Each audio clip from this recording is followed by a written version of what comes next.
Está no ar. Gente que Fala, o melhor programa de debates do rádio brasileiro. Gente que Fala tem texto e direção geral do jornalista Fausto Camunho. Gente que Fala reúne de segunda a sexta-feira formadores de opinião para discutir as principais notícias do dia. Gente que Fala tem o selo de qualidade APCOM. Olá, olá, boa tarde. O programa Gente que Fala está começando ao vivo aqui pela Rádio 365, a sua rádio de todos os dias. Transmissão também pela UTV, a TV da internet e pelas redes sociais, Instagram, Facebook, nosso canal no YouTube, tudo no ar, tudo ligadinho, tudo à sua disposição para você acompanhar as nossas conversas de hoje até 13h. A gente quer você aí curtindo, comentando, compartilhando a nossa transmissão. Participe também pelo WhatsApp. Interagir é muito legal aqui, fazendo perguntas para os nossos entrevistados. 973350038 é o número. Mais uma vez, 973350038. 12:01, pessoal. Eu sou Mauro Friesman. Vamos conhecer então os nossos convidados de hoje para análise, para o debate aqui dos temas propostos. Abidan Henrique, ele é vereador por Embu das Artes, aqui na Grande São Paulo, filiado ao PSB. Vereador Abidan, boa tarde, tudo bem? Boa tarde, Mauro. Boa tarde, todo mundo. Prazer estar aqui. Agradeço muito o convite e estou super animado para o nosso debate de hoje. Obrigado pela presença, vereador. Também com a gente, doutora Ana Clara Laaf, advogada, administradora, coach e terapeuta. Ela é treinadora de liderança feminina e criadora do método Laaf. Tudo bem, doutora Ana Clara? Bem-vinda. Muito obrigada, Mauro. Muito boa tarde a toda a nossa audiência. Muito obrigada pelo convite, muito honrada de participar aqui e falar sobre esse tema que eu defendo, que é a liderança feminina, né? A gente vai discutir hoje por que a liderança feminina é mais eficaz e criativa. Muito obrigada. Obrigado pela presença, doutora Ana Clara, mais uma doutora por aqui, operadora do direito também, advogada Jerusa Del Piccolo Araújo de Oliveira, coordenadora do contencioso tributário no escritório Cerqueira Leite Advogados Associados. Doutora Jerusa, bem-vinda, boa tarde, tudo bem? Obrigada, Mauro, boa tarde a todos. Estou muito honrada de ter recebido esse convite, de participar com vocês do programa de hoje. Espero poder esclarecer aí sobre o tema da bitributação, das doações para o exterior e por que a gente não deve fazer o recolhimento do imposto de renda na fonte, além de... Sim. Também com a gente, compondo aqui a nossa bancada, o Paulo Schneider. Ele é profissional do setor imobiliário nos Estados Unidos, ele está em Boca Raton, no estado da Flórida. Tudo bem, Paulo? Boa tarde e bem-vindo.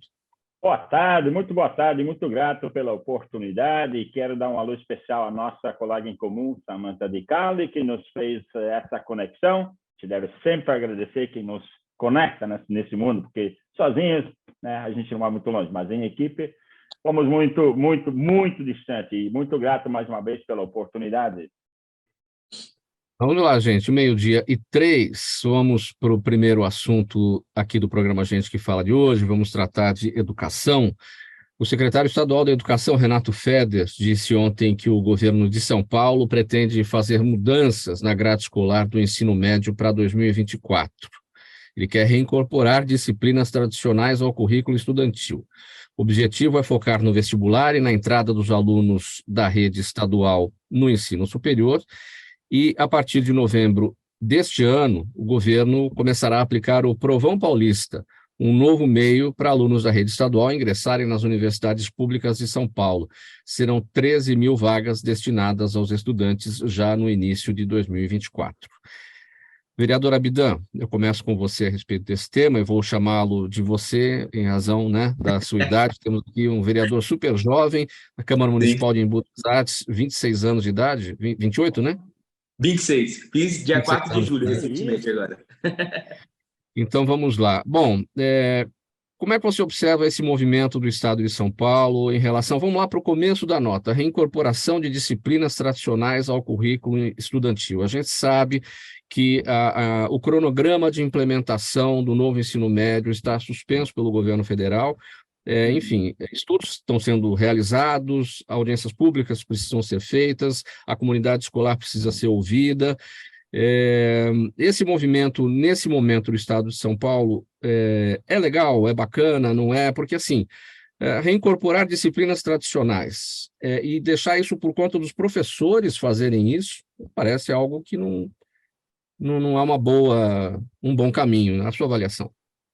Veja, Mauro, o que é interessante, até agradeço por você começar por mim essa pergunta, porque eu gosto de dizer, militante da educação, né? Se tem escola pública, tem projetos sociais que estão rodando em escolas estaduais, como o Cursinho Popular, que ajuda o jovem justamente a entrar na faculdade.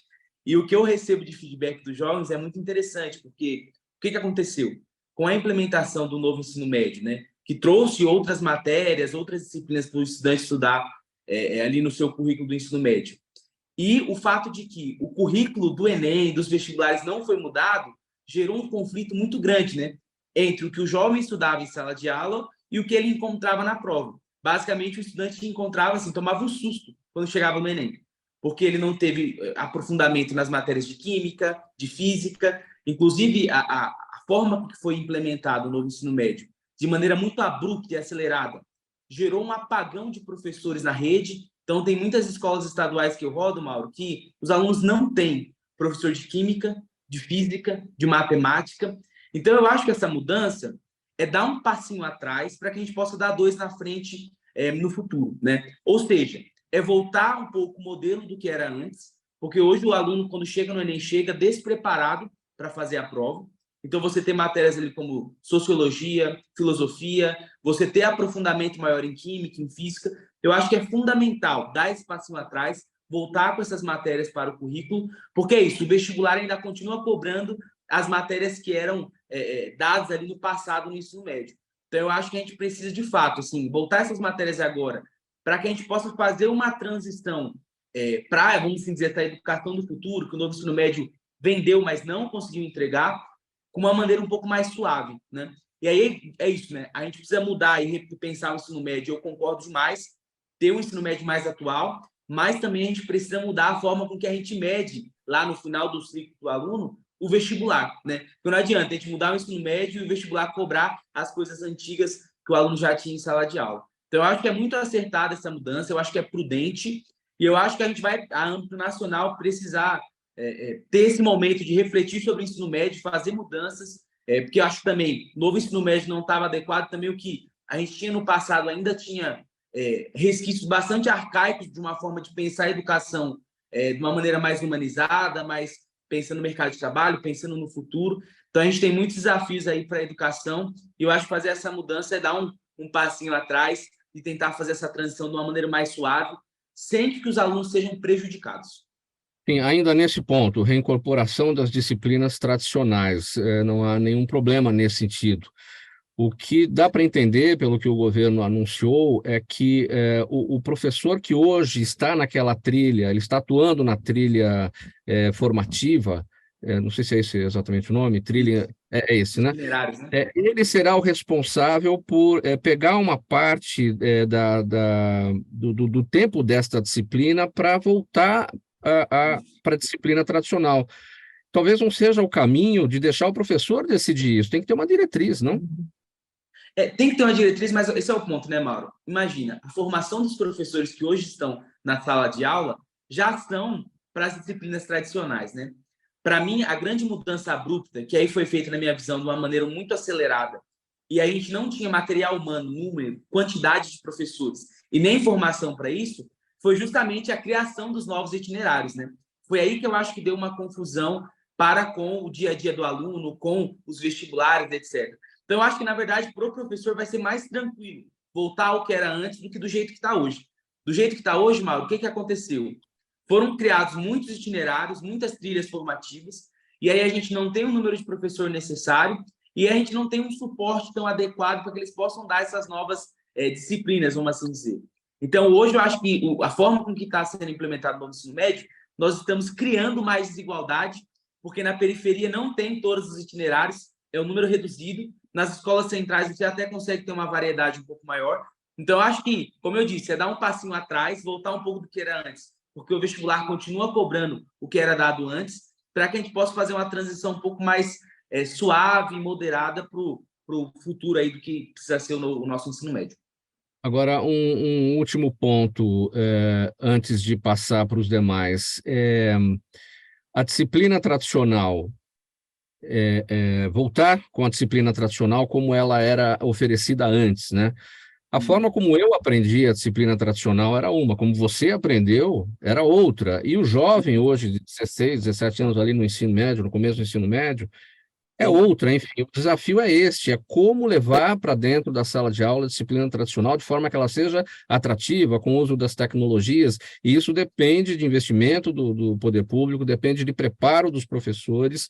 Então, tem muita coisa que é falada, que é dita e que acaba não sendo realizada, que é capacitação de professor para poder tornar o conteúdo atrativo. Não, de fato. E eu acho que a gente precisa avaliar, né, Mauro, que hoje o jovem, ele aprende de uma forma diferente do que até eu aprendi, né?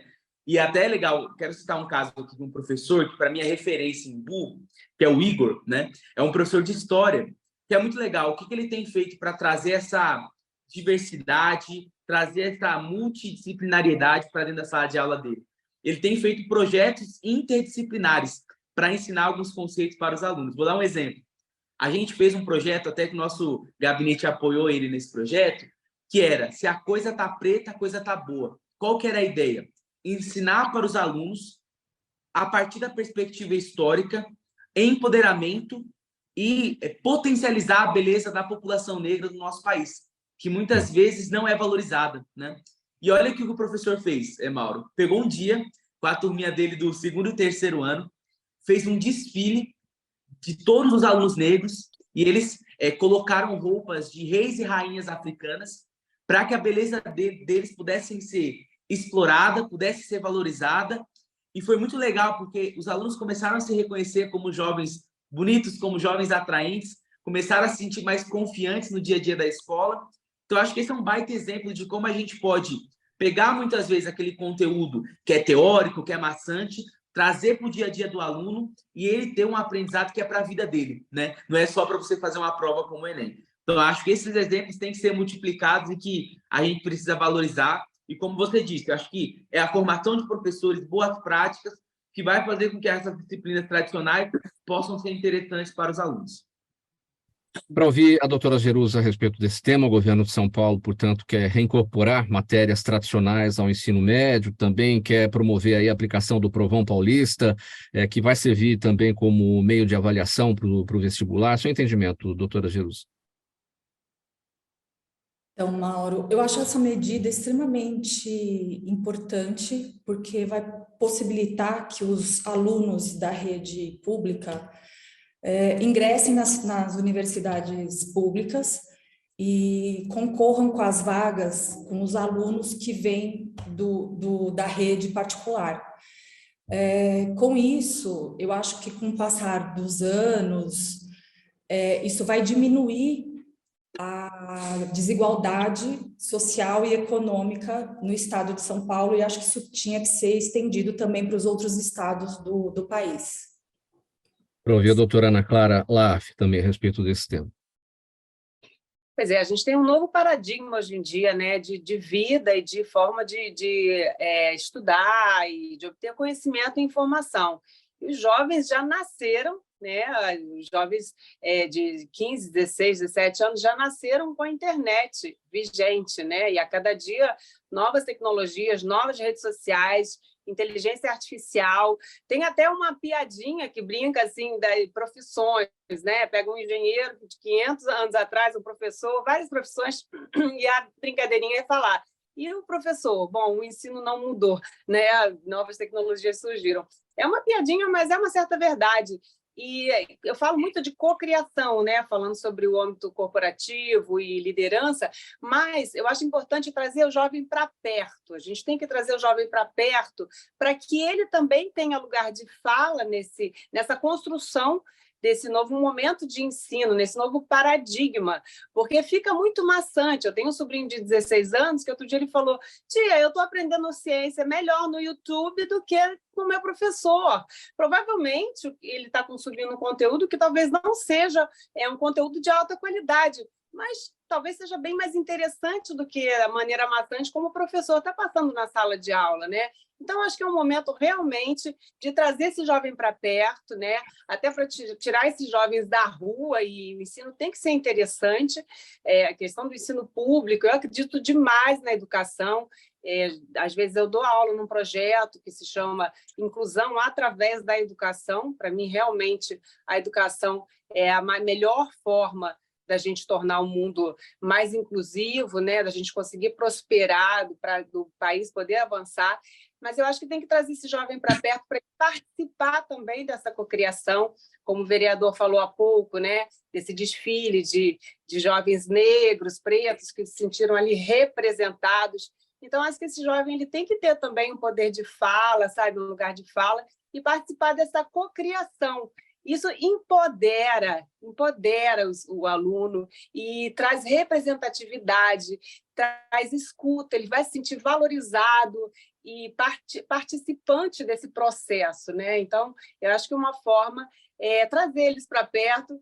Às vezes, eu tenho uma filhinha de 7 anos, às vezes ela está sabendo mexer ali no celular melhor do que eu, e até ajudando a minha mãe, que mora também aqui conosco, né? Vovó, é assim, baixa o aplicativo e tal, apesar de eu não deixar ela com acesso irrestrito ao celular, mas eles estão bem à frente, né? Nasceram já com esse novo paradigma. Para você que tem um sobrinho de 16 anos, você vai se identificar com o que eu vou falar. O jovem, ele acaba, muitas vezes, questionando a gente, mas por que eu estou aprendendo este tipo de conteúdo? O que eu vou fazer com isso lá na frente? É um sinal de que o conteúdo está sendo ensinado de uma maneira que não é agradável para esse jovem. E pode até ser um conteúdo que não venha a ser utilizado lá na frente, mas é um conhecimento, e a gente sabe que o conhecimento é a abertura dos caminhos, a abertura da consciência crítica, enfim. Então, ele não vai servir para uma coisa, mas ele vai servir para outra. Então, ele tem que ser ensinado de uma maneira que aquilo seja incutido de uma forma agradável e que o jovem não vai reclamar que aquilo é perturbador, que aquilo é chato, não é? Eu acho que o mais importante é a gente aprender a aprender, tomar o gosto pelo estudo, né? Eu nunca usei fórmula de Bhaskara, muitas coisas que a gente aprende no 2º grau, mas eu tomei, né? Alguém usou, né? O cateto e do dobro da hipotenusa, essas histórias, mas eu aprendi a aprender, né? De forma que eu tomei gosto pelo estudo. Depois eu cursei 3 faculdades, estou na 2ª pós-graduação. Então, eu acho que esse caminho, por isso que o ensino deve ser agradável, deve ser estimulante, mesmo que você não tenha aplicação ali na prática, para caminhar, né, para algo depois que você vai escolher. Então, a gente está falando aqui do ingresso nas universidades. Então, esse aluno ele tem que entender, querido, por enquanto, vamos lá, você tem que aprender aqui a fórmula, o cateto, a hipotenusa, e tal, para você chegar lá, para depois você escolher, né? E caminhar, você vai estudar a vida toda. Cada vez mais a gente está num mundo que a gente tem que ter, que tem que estar se atualizando o tempo todo. Nós, né, de qualquer geração hoje em dia, tudo muda o tempo todo. Então, acho que o mais importante é essa construção de fazer as pazes mesmo com o estudo, de ter gosto ali de estudar, o aprender a aprender, independentemente do uso, né, da utilização daquilo imediata. O Paulo Schneider é do mercado imobiliário, ele com certeza deve usar o cateto, a hipotenusa aí nas conversas com os arquitetos, nas reformas dos imóveis, a fórmula de Bhaskara para fazer os cálculos do valor das casas que ele comercializa, alguma coisa assim, né, Paulo? Tudo ali, tudo envolve, é preciso. Mas olha, conhecimento é absolutamente importantíssimo. Eu queria só fazer um comentário ali. Eu acho que um dos grandes problemas que nós enfrentamos no mundo todo, excesso a uns 2 ou 3 países, é que os nossos professores estão muito mal remunerados. O grande desafio, não há um incentivo muito grande para um professor mal remunerado de dar tudo que ele pode dar para o aluno.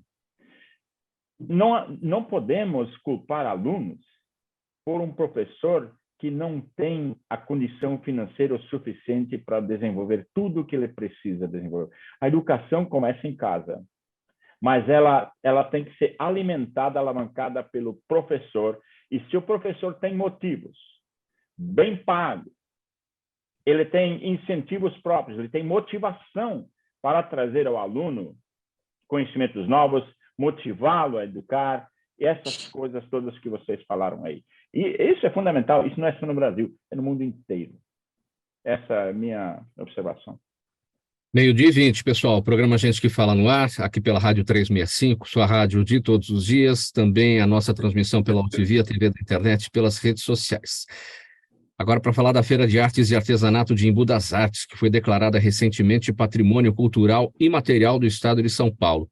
O reconhecimento é uma maneira de defender as expressões culturais, as tradições e a ancestralidade do local, que recebe milhares de visitantes todos os finais de semana.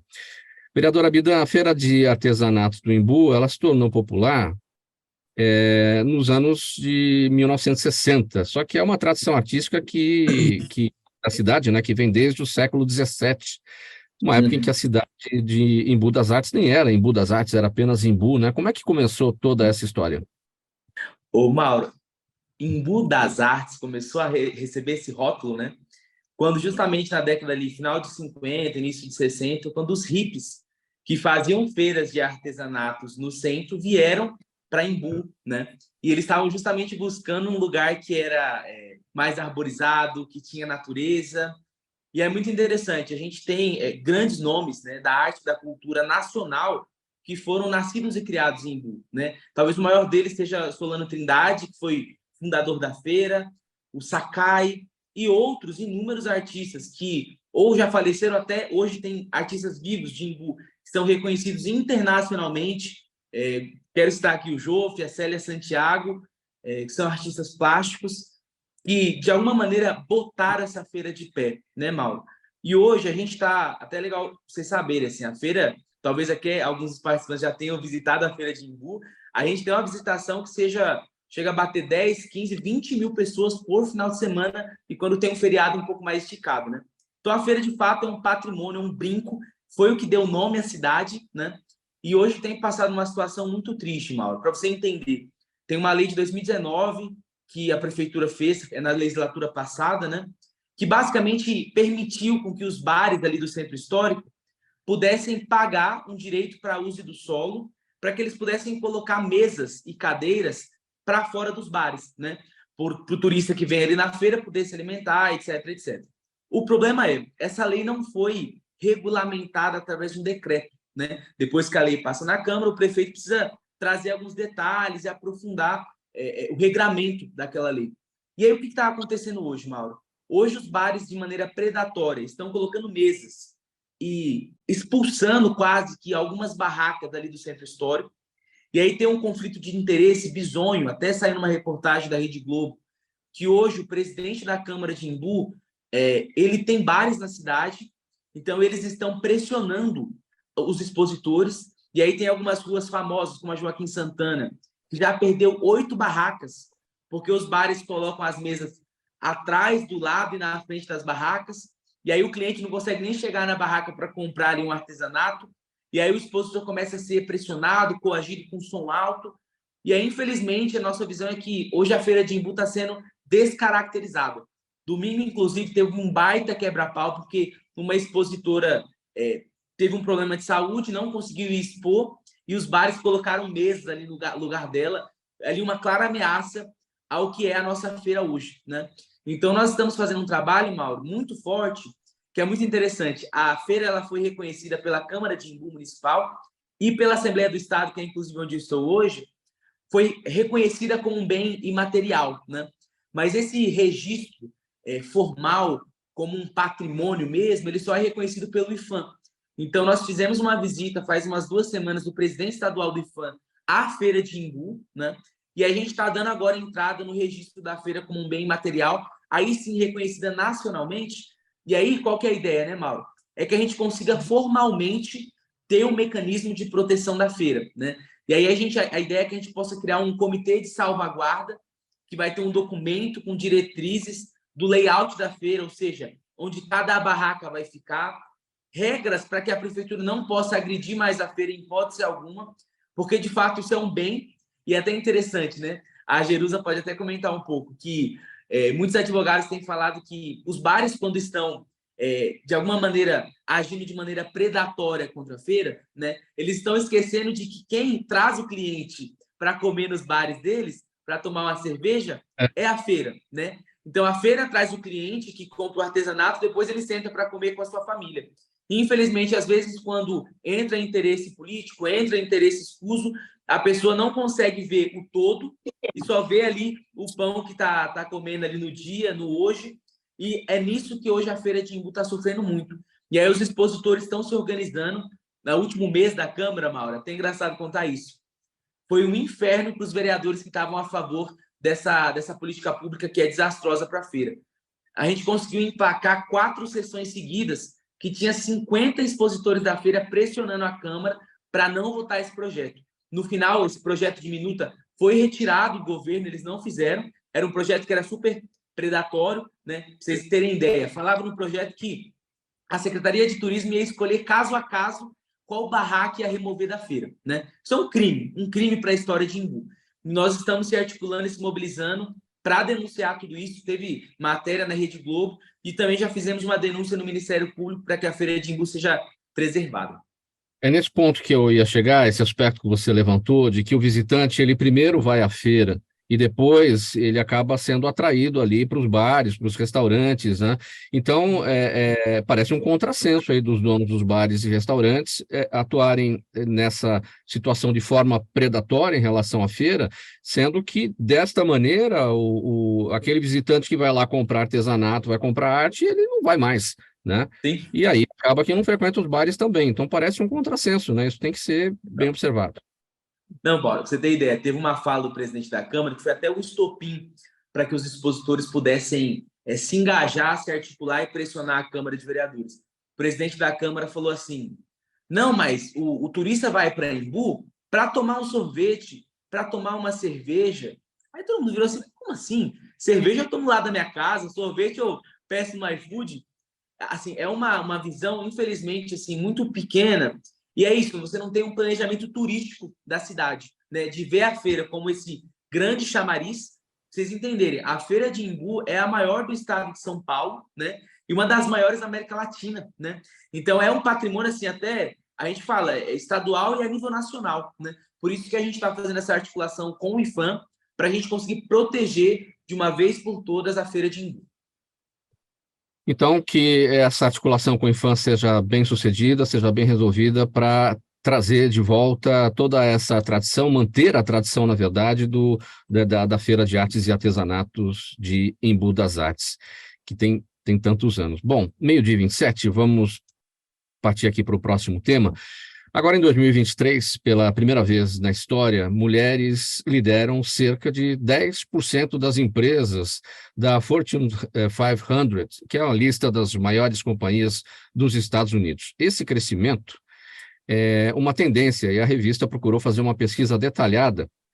Deixa eu abrir melhor a ficha aqui, gente, porque ela está fazendo um travamento aqui que está me atrapalhando. Então, esse crescimento é uma tendência e a revista procurou fazer uma pesquisa detalhada em todas essas empresas para entender os principais motivos e constatou o seguinte: ponto 1, as mulheres pontuam mais alto em todas as dimensões criativas. 2, elas são mais propensas a liderar a partir de uma mentalidade criativa e jogar para que todos ganhem.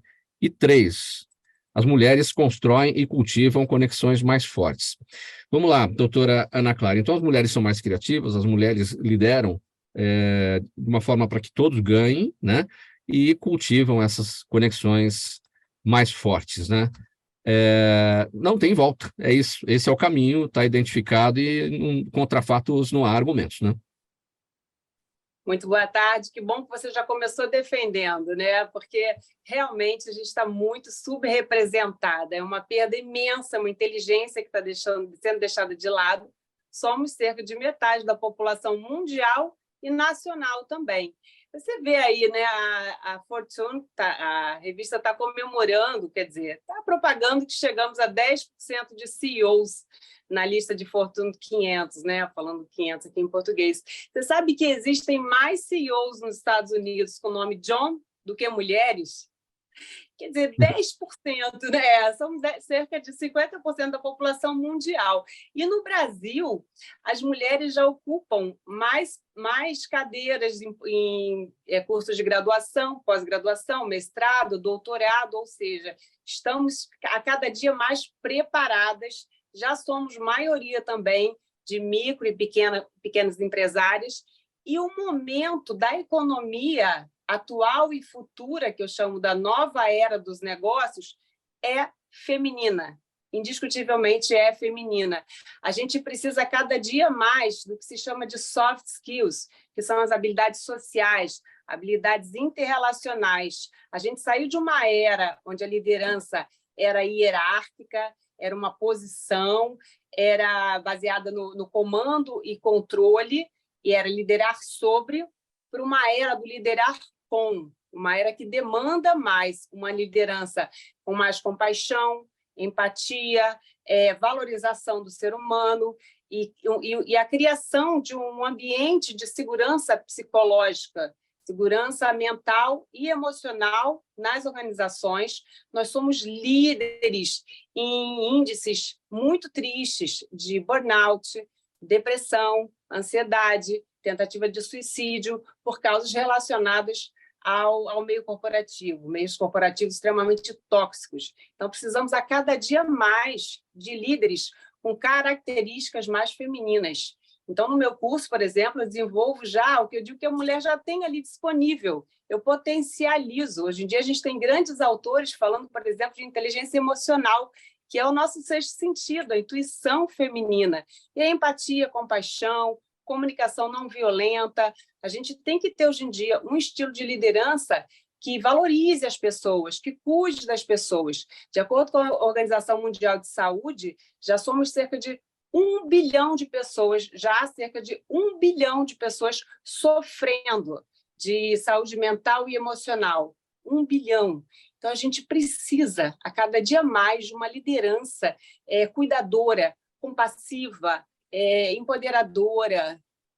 Agora, qual é o paralelo que a gente pode fazer, doutora Ana Clara, entre este dado aqui da Fortune 500, ou 500, como se chama lá nos Estados Unidos, com a nossa situação brasileira? A gente está falando de mulheres que lideram cerca de 10% das empresas norte-americanas.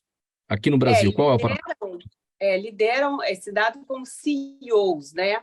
Aqui no Brasil, a gente tem cerca de 25%, mas não só como CEOs. Aí, contando outras posições de liderança, como gerência, supervisão, cerca de 25%. Ou seja, ainda estamos muito subrepresentadas. Na política também estamos muito subrepresentadas.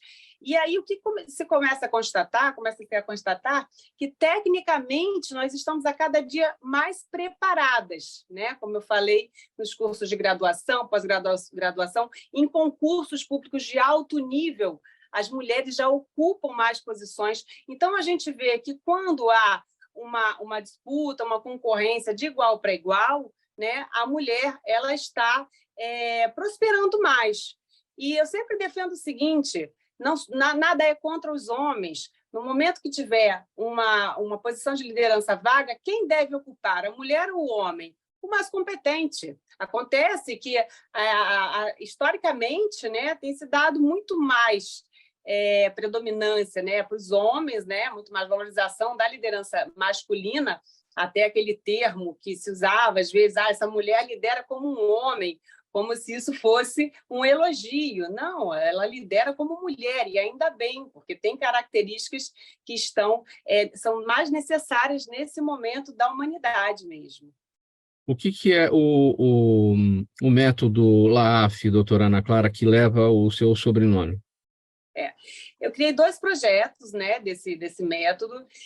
Primeiramente, eu percebi que não adiantava eu ir direto, oferecer para as mulheres que elas desenvolvessem essas características que elas já têm de maneira mais inerente, mais biológica, né? Como eu falei antes, a compaixão, a empatia, essas soft skills, né? De acordo com o Fórum Econômico Mundial, esse ano divulgou as 10 habilidades mais importantes da liderança atual e futura, e as 10 habilidades são soft skills, são habilidades sociais. O Google uma vez fez uma pesquisa também chamada Oxygen, pegaram os líderes de mais alta performance, deixa eu ver o que eles estão fazendo, né? O que eles têm de diferente dos outros. E aí, no ranking de 10 habilidades desses líderes, 8 eram soft skills.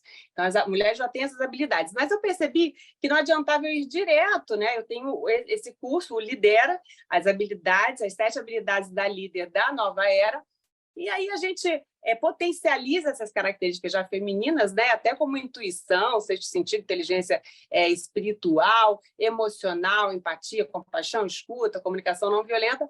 Mas eu percebi o seguinte, e percebi isso em mim.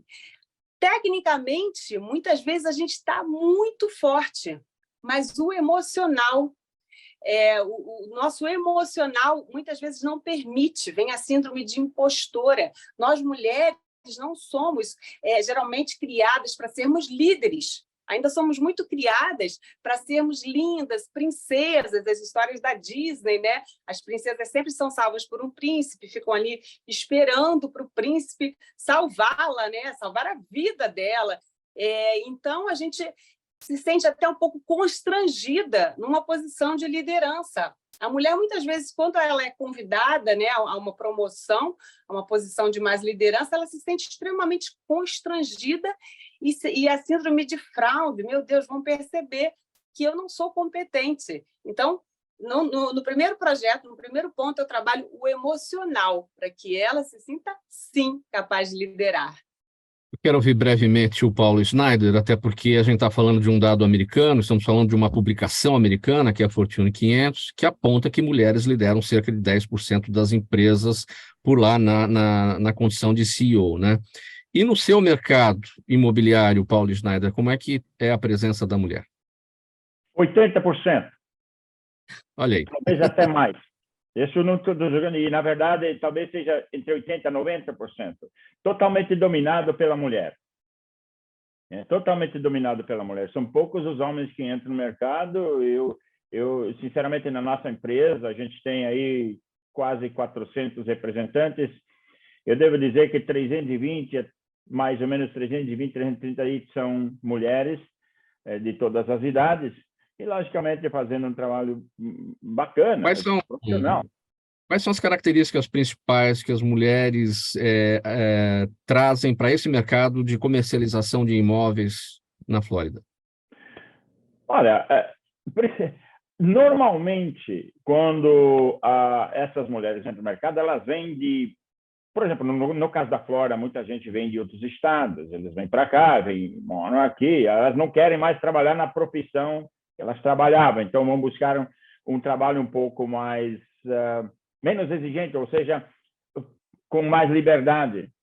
E o trabalho imobiliário dá a ela fazer toda a administração familiar, quando, no caso de ter filhos, tem que buscar levar o filho para a escola, ela planeja a agenda dela ao redor de tudo isso. As características entre elas são de todos os lados. Vem pessoas com uma bagagem enorme, uma profissão absolutamente enorme, pessoas profissionais do mundo corporativo, em todos os sentidos. E você pode perceber que o trabalho que elas fazem é um trabalho diferenciado e um trabalho extremamente organizado. E muitas delas, nem todas, mas muitas delas, assim como homens também, mas muitas delas são bem profissionais, têm uma comunicação muito boa, tem uma habilidade profissional de liderar, né, na área dela, são bastante independentes. Por natureza, a gente já sabe, o cérebro dela funciona 2 vezes mais rápido que a do homem, então a gente se complica muito quando tem que lidar com a mulher. Poxa vida, tem que pensar e dar uma pausa, pedir, pelo amor de Deus, não acelera tanto que a gente não consegue acompanhar. Então, é uma coisa... Mas é fato, vocês mulheres sabem disso, cara. A gente tem que desligar uma chave para abrir a porta da outra, para poder acompanhar vocês que já estão fazem 1000 coisas de uma vez só, e o homem consegue fazer uma coisa por vez, algumas vezes 2 coisas, mas nesse lado aqui estamos realmente numa desvantagem enorme entre homem e contra mulher na minha profissão. Tem 80%, 85% contra 15, 20%. Olha, gente, 12h39, programa Gente que Fala vai fazer uma pausinha aqui para o nosso intervalo, mensagem do nosso apoiador, a gente volta já em seguida aí com a sequência dos próximos temas, e a Jerusa vai falar a respeito também um pouquinho, né? Só vou fazer um intervalo, a gente faz uma parada breve, e aí a gente já volta, e também com o seu assunto sobre a questão da bitributação das doações, tá bom, Jerusa? Até já. Já. Toda ação estratégica de sucesso tem um componente fundamental: um instituto de pesquisas ético, rápido e preciso. Afinal, é ele que vai fornecer informação confiável, sem achismos ou palpites. E isso, numa época de mudanças rápidas e repentinas, é fator crítico de sucesso. A Orbis é um instituto de pesquisas que une precisão e confiabilidade estatística com a mais alta tecnologia em pesquisas do mercado. Tem inteligência artificial, robótica e Big Data, entre outros recursos, para que você tenha uma informação correta, confiável, com o menor custo e no menor tempo possível. Na sua próxima ação, seja ela corporativa ou política, comece pela Orbis, porque com a informação correta, você vai mais longe, mais rápido e com mais segurança. Minutos para 13h. Agora estamos de volta pela Rádio 365, a sua rádio de todos os dias, transmissão também pela UTV, a TV da internet e pelas redes sociais. Esse é o programa Gente que Fala, sempre ao vivo do meio-dia à 13h, todos os dias para você. Antes do próximo tema, eu quero mandar uma mensagem aqui, ler uma mensagem aqui com vocês. Todo mundo, você que é empresário, você que é executivo, representante de entidade ou que atua em qualquer atividade do nosso mercado, venha ser parceiro do programa Gente que Fala, faça como o Instituto Orbis de Pesquisa, você acabou de acompanhar a mensagem do Instituto aqui no nosso intervalo. O programa Gente que Fala está no ar há 22 anos, falando com o público do mundo inteiro, pela internet, sempre debatendo as principais questões, com convidados de altíssimo nível, como vocês todos presentes aqui, autoridades de todos os setores, políticos, todo mundo passa pelo programa Gente que Fala, emitindo opiniões, trazendo informações, ajudando na formação de opinião da nossa audiência. Então, entre em contato pela nossa central, 50 52 55 55, para conhecer todas as possibilidades de parceria aqui com o programa Gente que Fala. Por exemplo, o Paulo Schneider, ele poderia patrocinar aqui a gente, poderia trazer todo o apoio dele, que vem lá dos Estados Unidos, no mercado imobiliário da Flórida. A gente está te aguardando aqui, Paulo Schneider. Mas vamos aqui para a sequência dos nossos assuntos. 12h42 agora. Doutora Jerusa, a doação é um contrato unilateral, segundo o qual uma pessoa transfere a outra bens de seu patrimônio pessoal. Conforme o Código Civil, o beneficiário, isso tudo conforme o Código Civil. Como é que funciona? O beneficiário da doação deve recolher o ITCMD, é o Imposto Causa-Mortes e Doações de qualquer bens ou direitos. É um imposto estadual, aqui em São Paulo ele está numa alíquota de 4%, mas isso varia de estado para estado. Quando a transação envolve outro país, a questão é diferente, é mais complexa. Aí, recentemente, o Supremo Tribunal Federal julgou inconstitucional a cobrança local do imposto sobre doação que é recebida do exterior. Mas, no caso inverso, a doação daqui para fora, a doação daqui para o exterior, o bem continua sofrendo bitributação. Este é o problema que precisa ser resolvido, acabar com essa bitributação, doutora Jerusa? Com certeza, Mauro.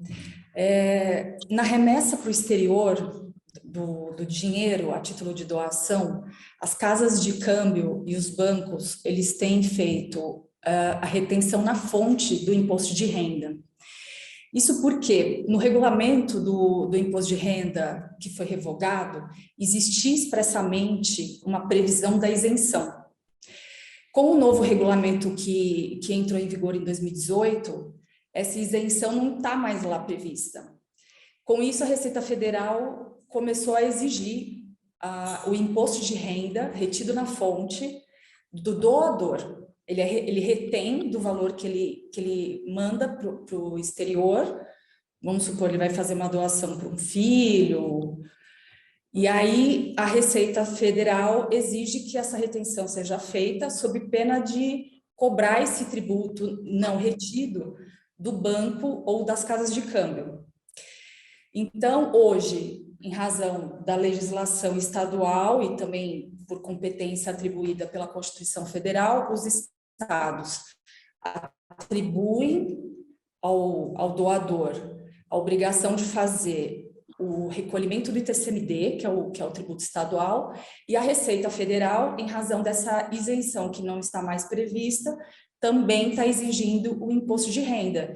Então, há uma bitributação sobre o mesmo fato gerador, e isso é inconstitucional.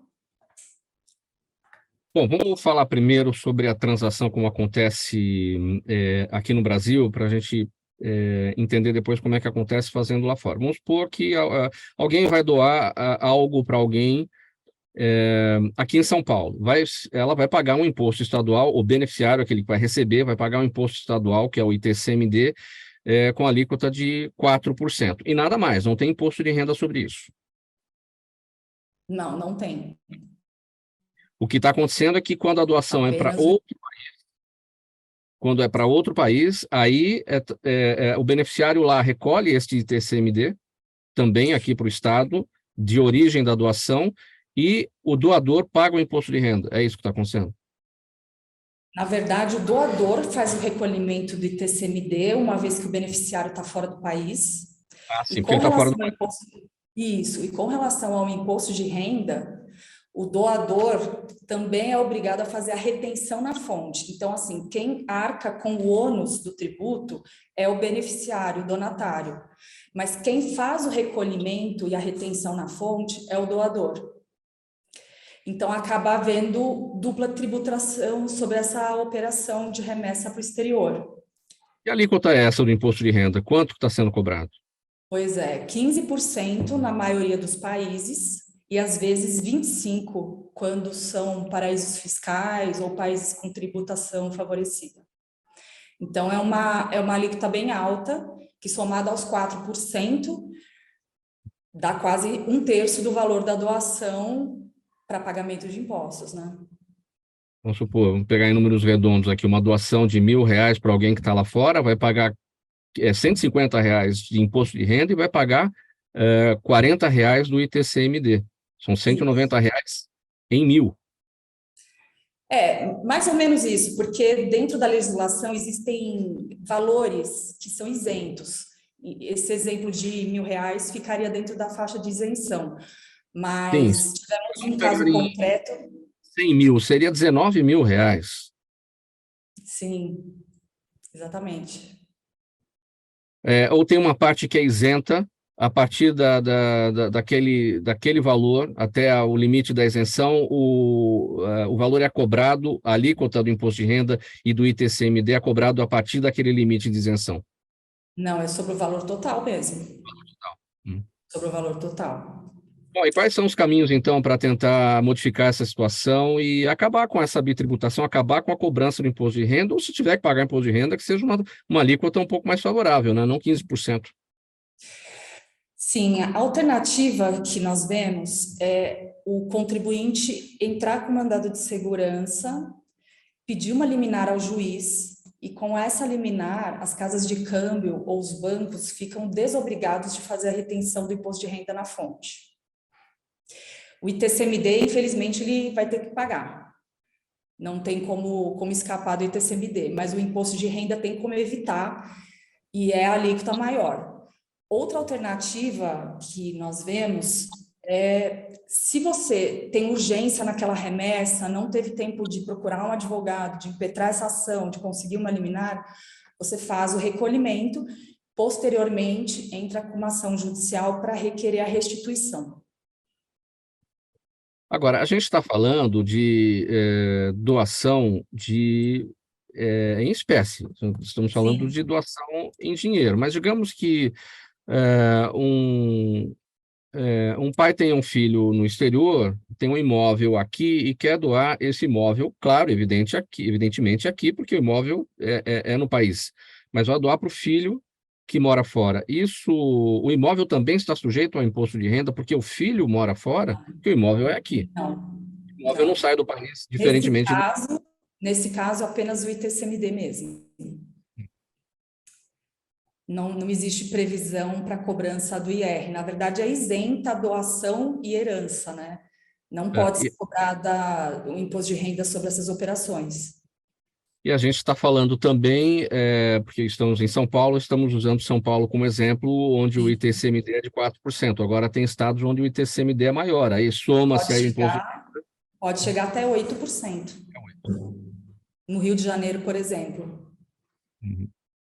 Algum movimento em outros estados para que se reduza? A gente está aí num momento de reforma tributária, inclusive, se bem que é um imposto estadual, não tem nada a ver com o que a gente está vendo em discussão em Brasília. Mas tem algum movimento para unificação de alíquotas de ITCMD entre todos os estados brasileiros? Por hora, não. Por hora, não. Essa reforma tributária, ela abrange PIS, COFINS, IPI, ICMS e ISS. Por hora, o imposto de renda ficou fora e o ITCMD também. Muito bom. Pessoal, vamos passar aqui para o próximo tema. Vamos começar a conversar com o Paulo Schneider. Segundo o portal imobiliário 10X, as localidades de Orlando, Palm Beach County, Fort Lauderdale e Tampa aparecem entre os 50 maiores mercados imobiliários norte-americanos. A maioria das cidades compartilha características como o crescimento de emprego, da população e da economia. E como a Flórida foi muito afetada pela crise imobiliária de 2008, os preços ainda estão se recuperando e representam boas oportunidades de compra para proprietários e investidores. Paulo, pegando o final da nota aqui, 2008 está bem lá para trás, tem 15 anos, os preços ainda não se recuperaram, é isso? Não, eu acho que essa informação está um pouco defasada. Nós já passamos dali, já estamos voltando um pouco outra vez, está havendo um ajuste hoje, já passamos dessa fase. Eu acho que essa informação está um pouco arcaica aí. Em 2008, eu estou nesse meio há 30 anos, Mauro. Então, eu moro nos Estados Unidos há 33 anos, tenho uma experiência aqui que eu ando nesse mundo aí, tento entender da melhor forma possível esse mercado, porque, enfim, é a minha área, eu, como profissional, você deve conhecer sua área, então é o que a gente faz. Mas essa informação está um pouco atrasada. Eu acho que nós tivemos, sim, um grande problema, um grande desafio em 2008, o país inteiro entrou num colapso incrível, até isso afetou o mundo todo, porque haviam muitos bancos com interesses de investimentos no mercado imobiliário aqui, e todos eles foram afetados. Mas já em 2011, 12, o mercado começou a se recuperar, 2016, 17, completamente, em 2020, 21, 22, durante o período de pandemia, tivemos um crescimento absurdo no mercado imobiliário, a nível nacional, que ultrapassou os valores de 2005, 6, 7, antes do colapso de 2008.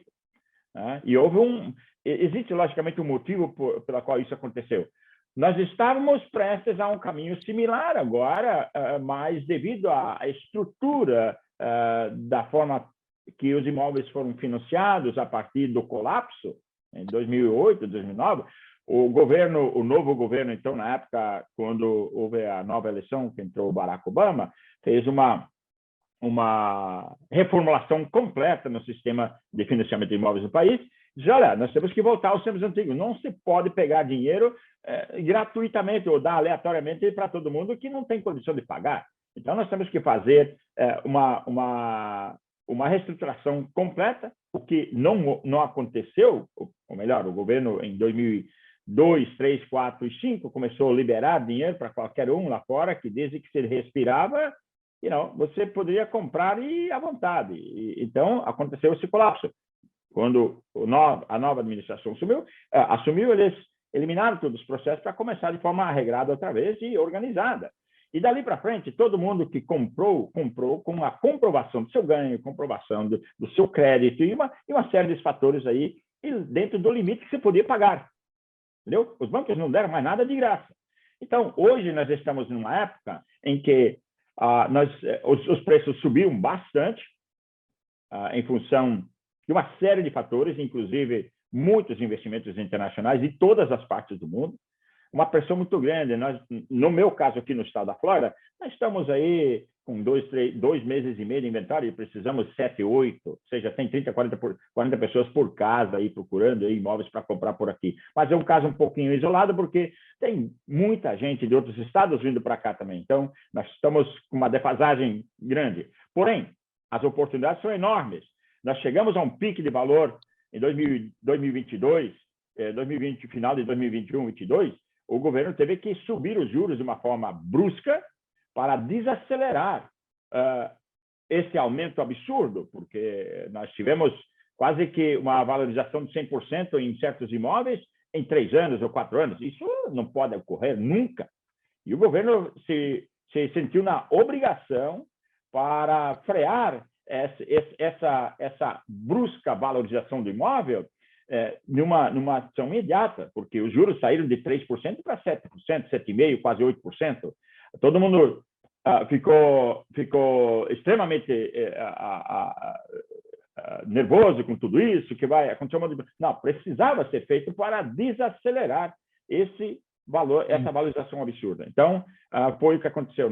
Então, os preços deram uma ajustada. No caso da Flórida, nós temos um ajuste mais ou menos de 5 a 10% de redução nos valores. Em outros estados, depende da economia, os preços caíram bem mais. Mas eu creio que estamos a um nível mais ou menos agora, vamos assim dizer, na pista de decolagem, ou entrando na pista de decolagem novamente. Agora, por que a Flórida tem os 4 mercados imobiliários mais aquecidos dos Estados Unidos? O que a Flórida tem que tem esse status que Nova York não tem, que Washington não tem, que, enfim, grandes centros, Los Angeles não tem? Bom, existe um fator muito importante. Se fala sobre alguns dos benefícios fiscais. Por exemplo, nós não temos imposto estadual sobre o seu ganho. É uma coisa diferente. Porém, pagamos algumas taxas por outro lado. Olha, todo mundo paga de uma certa forma. O custo de vida era um pouco mais baixo em relação a outros estados. O clima, tá? A política econômica um pouco mais favorável para abrir o estado. Em outras palavras, muita gente que veio de outros estados vieram de climas frios. Durante a pandemia, todo mundo ficou encapsulado, ficou fechado dentro de 4 paredes e o pessoal não podia sair nem para nenhum lugar, nem em restaurantes, tudo isso estava fechado. O pessoal, 6, 8 meses dentro de restaurante, dentro de casa, fechados, o pessoal ficou meio maluco. Nós tivemos casos sérios aqui. E então o pessoal descobriu a Flórida. O estado está liberado, está aberto, podemos andar numa boa. Além desses benefícios, as praias, extraordinárias praias, um clima favorável, 98%, 99% do tempo aqui no estado você pode, principalmente onde eu moro, na nossa região, você pode frequentar a praia, não há nenhum problema. Mas um dos grandes fatores foi o desenvolvimento do 3º polo de tecnologia aqui, no sul da Flórida. Então, grandes empresas, instituições financeiras, em todos os sentidos, vieram para cá por causa da função exatamente do desenvolvimento de tecnologia durante o período da pandemia. Como vocês sabem, hoje estamos falando pelo Zoom. O Zoom foi criado em 9 meses e explodiu no mundo todo. Isso não era possível antes da pandemia. Em 9 meses, isso foi construído e favoreceu que muita gente que trabalhava em regiões, climas de custo de vida elevado, climas frios, for buscar um clima mais adequado, onde podia trabalhar da praia. E é o que acontece. Você vê hoje muita gente andando pela rua, sentado num banquinho da praia lá, trabalhando. Né? Devido a essa situação, essa facilidade tecnológica que temos. Mas isso fez com que grandes empresas viessem para cá, enviaram uma grande parte dos funcionários, se instalaram aqui, muitas delas colocaram as headquarters aqui, né, que são as principais as matrizes, os centros da empresa, deixaram outros estados com um custo elevadíssimo, por exemplo, Califórnia, Nova York, trazer para cá.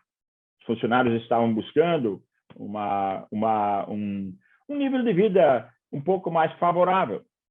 E isso começou a tomar conta. E, de repente, nós estamos aí todo ano, desde 2019, mais ou menos 100 mil famílias por ano migrando para o estado da Flórida. É uma coisa incrível. Mas não só dentro do país, como também pessoas vindo do mundo todo. Né? Muito bem. Pessoal, nosso tempo esgotado aqui dessa edição do programa Gente que Fala. Eu quero, mais uma vez, pedir desculpas aqui para a nossa audiência. Tínhamos uma pergunta para cada um de vocês, mas o nosso tempo realmente está em cima. Não vou conseguir fazer aqui os questionamentos para que vocês respondam. Apenas o agradecimento, doutora Ana Clara Laaf, advogada, administradora, coach e terapeuta, treinadora de liderança feminina e criadora do método Laaf, o Abdan Henrique, vereador por Embu das Artes, aqui na Grande São Paulo, filiado ao PSB, advogada doutora Jerusa Dalpículo Araújo de Oliveira, coordenadora do contencioso tributário no escritório Cerqueira Leite, Advogados Associados, e o Paulo Schneider, profissional do setor imobiliário na Flórida, nos Estados Unidos. Todos falaram aqui com a gente, o agradecimento a todos vocês aqui pela presença, a gente se vê numa próxima oportunidade. O programa Gente que Fala é realização da ABCom, apresentação minha, Mauro Friesman, pauta e redação do Pedro Schiavon, Zenilda Salvato, nossa diretora de produção, jornalista Fausto Camunha, nosso diretor-geral, e você ouvinte, você espectador, a razão da nossa presença aqui todos os dias. Chegando na programação da 365 agora, o Lucas Neto, ele vem com o programa O Melhor para Melhor Idade, aí para fazer companhia para você nesse início de tarde. Bom programa, Lucas, uma boa audiência aí para todo mundo. A gente volta a se ver amanhã, aqui pela Rádio 3, se ouvir pela Rádio 365 e se ver pela OTV e também pelas redes sociais. Uma boa tarde para todo mundo, 1 hora em ponto. Tchau, até amanhã.